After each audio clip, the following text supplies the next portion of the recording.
सब लोग घर वापस आ चुके थे। अर्णव, सिद्धार्थ और अमन आउट हाउस में चले गए थे। रूह और निया हवेली के अंदर चले जाते हैं। रूह का दिमाग अभी भी गर्म था। उसने निया से भी बात नहीं की। वह अपना गुस्सा घर के कामों पर निकालने लगती है। शाम को सब लोग डिनर के लिए आते हैं, लेकिन रूह का चेहरा अभी भी गुस्से से लाल था। रूह और कुछ सर्वेंट मिलकर सबको डिनर सर्व करते हैं। अर्णव तो रूह को ही घूर कर देख रहा था, लेकिन रूह ने उसकी ओर एक नज़र उठा के भी नहीं देखा और इसी वजह से अर्णव का पारा हाई हो रहा था। पूरे डिनर के टाइम पे अर्णव रूह की हर हरकत को नोटिस कर रहा था, लेकिन रूह ने नज़रें उठा के भी नहीं देखा। डिनर के बाद अर्णव एक बार फिर राम को ट्रीटमेंट देके आउट हाउस चला जाता है। अर्णव के दिमाग में अभी भी रूह ही घूम रही थी। उसका गुस्से से बुरा हाल हो रहा था। वो लैपटॉप लेके बैठ जाता है और काम में अपना ध्यान लगाने की कोशिश करता है, लेकिन रूह उसके दिमाग से जा ही नहीं रही थी। वो गुस्से से आउट हाउस से निकल जाता है। तो वहीं दूसरी ओर हवेली में रूह अपने रूम की ओर जा रही थी कि कोई उसका हाथ पकड़ के उसे खींचते हुए ले जाने लगता है। वो इंसान रूह को हवेली के लास्ट में बने एक रूम की ओर ले जाता है। हवेली के उस हिस्से में आने की परमिशन किसी को भी नहीं था। वो इंसान रूह को ले जाके उस रूम में धक्का दे देता है और रूह फर्श पे गिर जाती है। वो इंसान उस रूम का डोर बंद कर देता है और रूह के सामने आकर खड़ा हो जाता है। ये इंसान और कोई नहीं, सोहन था। सोहन गुस्से से रूह को घूर रहा था। रूह अभी भी फर्श पर गिरी हुई थी।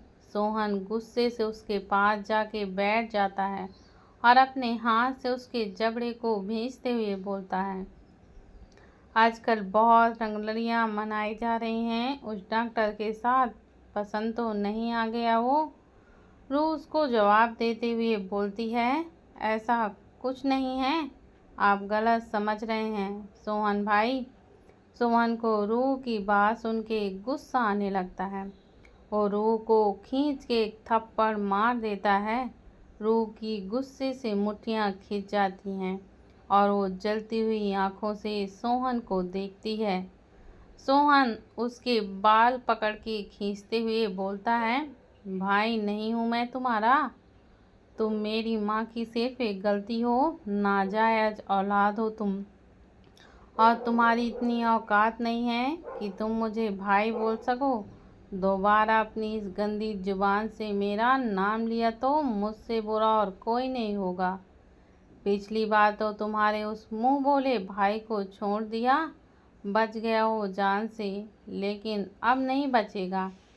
पता तो मैं लगा के रहूँगा कि तुम्हारा रक्षक है कहाँ, और जिस दिन वो मेरे हाथ लगेगा उस दिन वो अपनी ज़िंदगी की आखिरी सांस लेगा।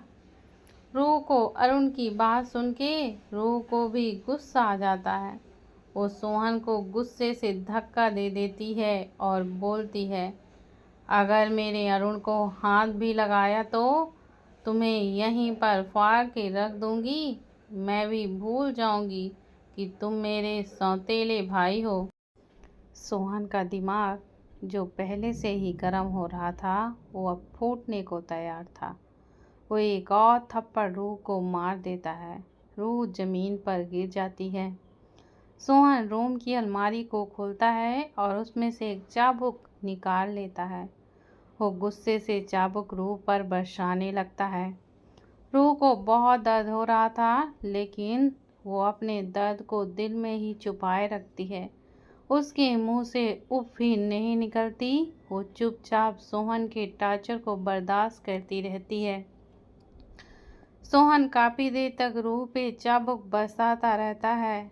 रूह की हालत बहुत ही ख़राब हो चुकी थी, लेकिन सोहन का गुस्सा शांत होने का नाम ही नहीं ले रहा था। कि तभी रूम का डोर ओपन होता है और निकिता जी अंदर आती हैं। अंदर के नज़ारे को देख के भी उन्हें कोई फर्क नहीं पड़ता। वो सोहन के पास जाती हैं और बोलती हैं, ये क्या कर रहे हो बेटा? इस जैसी लड़की पर क्यों अपना वक्त जाया कर रहे हो? तुम शांत हो जाओ, मैं इसको हैंडल करती हूँ, तुम जाओ यहाँ से।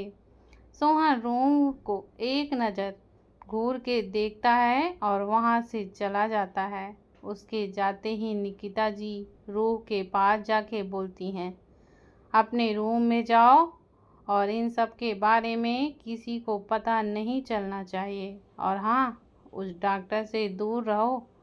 उस जैसे अमीर लड़के लड़कियों को सिर्फ टिश्यू पेपर समझते हैं, यूज एंड थ्रो। और जब उसे पता चलेगा कि तुम एक नाजायज औलाद हो तो तुम्हारी ओर देखेगा भी नहीं। अब अपना ये हुलिया ठीक करो और अपने रूम में जाओ। निकिता जी वहाँ से जाने लगती है कि रूह पीछे से अपनी आंखों में आंसू लिए हुए बोलती है, माँ, मेरी गलती क्या है? मैंने तो नहीं कहा था कि मुझे नाजायज औलाद बनना है। मुझे तो इस दुनिया ने नाजायज बना दिया है। मेरी गलती क्या है इसमें? निकिता जी उसकी बात का कोई जवाब नहीं देती और वहाँ से चली जाती हैं। उनके जाने के बाद रूह खुद को संभालते हुए उठती है और अपने रूम की ओर चली जाती है। वो अपने रूम में जाती है और जाके वॉशरूम में खुद को बंद कर लेती है। ये सब कुछ कोई और भी था जो हर हरकत को देख रहा था। रूह शावर लेती है। पानी गिरने से उसे बहुत ही तेज दर्द हो रहा था, लेकिन वो जैसे तैसे खुद को संभाल के बाहर आती है। उसकी आंखों से आंसू बह रहे थे। वो रूम में आती है तो उसकी आंखों से बहते आंसू और भी बढ़ जाते हैं। सामने उसके रूम में अर्णव खड़ा था। अर्णव को देख के रूह को पता नहीं क्या फील होता है। वो भाग जाती है और अर्णव के गले से लग जाती है। अर्णव को समझ नहीं आता कि वो कैसे रिएक्ट करे, क्योंकि आज तक कोई सिचुएशन उसने फेस ही नहीं की थी। रूह उसके सीने से लग के बस रोती ही रहती है। अर्णव भी अपने हाथ बढ़ा के उसे अपने आगोश में ले लेता है। रूह के बहते आंसू अर्णव को तकलीफ दे रहे थे। वो काफ़ी देर तक उसके सीने से लग के रोती रहती है। अर्णव उसके सिर पे अपना हाथ फेरता रहता है। थोड़ी ही देर में वो शांत होती है और अर्णव ले जाकर उसे बेड पर बैठा देता है और उसे पानी देता है। कुछ देर में रूह पूरी तरह से शांत हो जाती है। अर्णव उसके पास ही बैठ जाता है और बोलता है, उस दिन अच्छ ने तुम्हारे साथ गलत करने की कोशिश करी तो तुमने उसका मार मार के कचूमर बना दिया। फिर आज क्या हो गया था? जब वो तुम पे हाथ उठा रहा था, तुम्हें इतना गंदा बोल रहा था, तो उसे जवाब क्यों नहीं दिया? क्यों उसके सामने इतनी कमज़ोर पड़ गई? दिल्ली में मुझे ज़्यादा बात तो समझ नहीं आई, लेकिन अगर सामने वाला इंसान गलत है तो इस बात से कोई भी फ़र्क नहीं पड़ना चाहिए कि वो हमारी माँ है या हमारा भाई। रोज़ की बात सुन के एक फीकी सी हंसी हंसती है और फिर बोलना शुरू करती है, जब मैंने होश संभाला तब मैं, अरुण भाई और हमारे पापा सब खुश रहते थे, लेकिन एक दिन सब बिखर गया। काम से वापस आते पापा का एक्सीडेंट हो गया और वो हमेशा के लिए हमें छोड़कर चले गए। मैं और अरुण भाई एक दूसरे का परिवार बने। एक दिन फिर से मेरा परिवार टूट गया जब मुझे पता चला कि मैं नाजायज औलाद हूँ। मेरी माँ राजस्थान की हुकुम शाह है। जब पता चला तो दिल में एक ख्याल आया कि जब वो मेरी माँ है तो फिर मैं यहाँ क्यों हूँ। मुझे और अरुण भाई को हवेली ले आया गया। मेरी माँ ने मुझे माँ बोलने का हक तक नहीं दिया। धीरे धीरे वक्त गुजरने लगा। एक दिन सोहन को पता चला कि मैं उसकी सौतेली बहन हूँ। उस दिन उसने गुस्से में मुझ पर हमला कर दिया। मुझे बचाने आए अरुण भाई को भी उसने नहीं छोड़ा।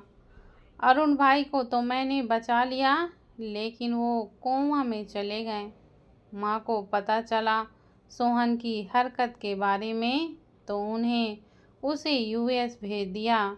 लेकिन वो तो आज तक मुझसे नफरत करता है। अरुण भाई को ना बचा पाने का बुरा मुझे आज तक लगता है। इसलिए खुद को इतना मजबूत बना लिया कि कोई मुझे हाथ भी ना लगा सके। पहली बार जब सोहन ने मुझ पर हाथ उठाया तो मैंने उसका हाथ तोड़ दिया था। उस दिन मेरी माँ ने मुझे मारा और बोला कि अगर मैं जानना चाहती हूँ कि मेरे पापा कौन हैं, तो उसे सोहन से नाक रगड़ के माफ़ी मांगनी होगी। उस दिन के बाद सोहन ने कुछ भी किया, मैंने उफ तक नहीं की, इस उम्मीद में कि एक दिन वो मुझे बता देंगी कि मेरे पिता कौन हैं। लेकिन आज तक तो मुझे मेरे सवालों का जवाब नहीं मिला। मुझे आज तक नहीं पता चला कि मुझ में नाजायज़ का टैग क्यों लगा दिया गया। इन सब में मेरी क्या गलती है? रूह की बात सुन के अर्नव को सोहन और निकिता जी पे बहुत गुस्सा आ रहा था। उसका तो बस चलता तो अभी के अभी उसे जान से मार देता। वो रूह को शांत कराता है और उसके घावों पर दवाई लगा के वापस से आउट हाउस चला जाता है। अर्नव के कुछ ना बोलने से रूह को लगा कि उसने भी उसे ही गलत समझा और वो बेड पर लेट जाती है और रोती रहती है। वो ना जाने कितनी ही देर तक रोती रहती है।